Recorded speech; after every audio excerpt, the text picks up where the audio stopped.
Cette nuit, l'Iran a donc riposté et frappé des bases américaines. Oui, au moins 12 missiles ont été tirés.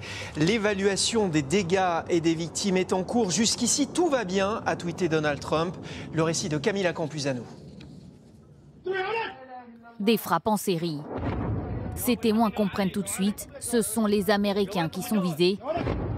C'est une base militaire qui vient d'être attaquée. Sur ces images de la télévision iranienne, le départ des missiles envoyés par Téhéran. Le Pentagone comptabilise plus d'une douzaine de tirs. Dans ce communiqué, il précise qu'au moins 2 bases irakiennes utilisées par l'armée américaine ont été prises pour cible. Quelques heures auparavant, Washington anticipait la riposte iranienne. Je pense que nous devons nous attendre à ce qu'ils se livrent à des représailles d'une façon ou d'une autre. Nous sommes préparés à toute possibilité et nous répondrons de façon appropriée, quoi qu'ils fassent. Du côté de Téhéran, le ministre des Affaires étrangères s'explique sur Twitter. Il s'agirait d'une opération terminée et de mesures proportionnées d'autodéfense. Le pays ne chercherait ni l'escalade ni la guerre. Déclaration contradictoire avec celle des gardiens de la révolution.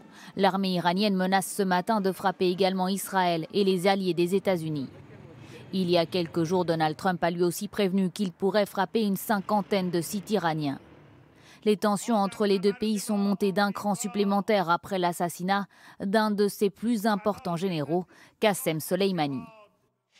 Catherine Gentil de Canecôte, vous êtes notre correspondante à Washington. Donald Trump se laisse encore quelques heures avant de s'exprimer publiquement. Que peut-il dire et faire ?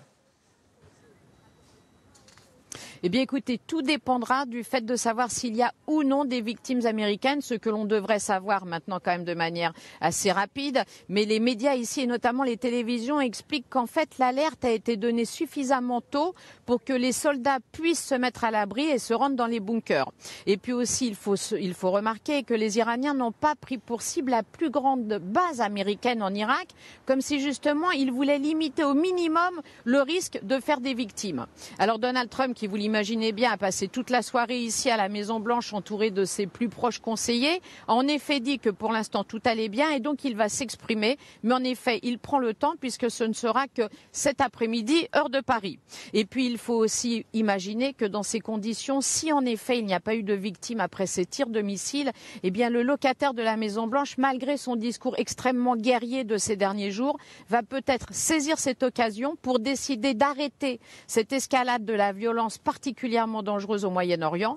Et pour l'instant, la seule mesure qui ait été prise, eh bien, c'est que les vols commerciaux américains n'ont plus le droit de survoler l'Iran, l'Irak et le Golfe arabo-persique. Voilà, Catherine Gentil de Canecôte en duplex avec nous de Washington, où on attend évidemment les mots de Donald Trump. Pas de victimes américaines. Catherine Gentil de Canecôte l'a souligné. Magali Barthès, doit-on toutefois s'interroger sur un embrasement dans la région?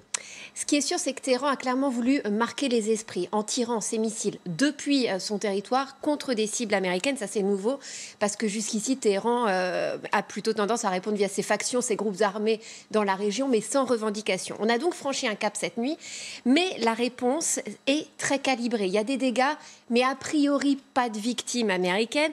Le régime ne pouvait pas rester sans réagir à l'assassinat du général Soleimani, mais tout de suite après les tirs de la nuit, Téhéran était déjà en train de calmer le jeu, de parler d'une réponse proportionnée. Alors certes, on a les gardiens de la révolution, l'armée idéologique du régime, qui menace les alliés des États-Unis dans la région, mais selon la télévision d'État, le régime n'ira pas plus loin si les États-Unis ne ripostent pas.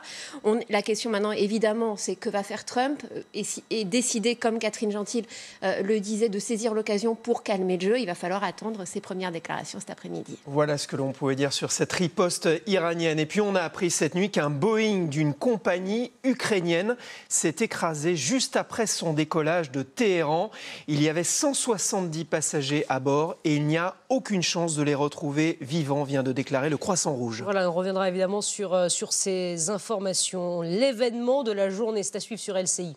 13h45, Carlos Ghosn va s'exprimer, va tenir une conférence de presse extrêmement suivie. Que peut dire Carlos Ghosn tout à l'heure? En tout cas, son épouse affirme aux Parisiens que son mari va faire éclater la vérité.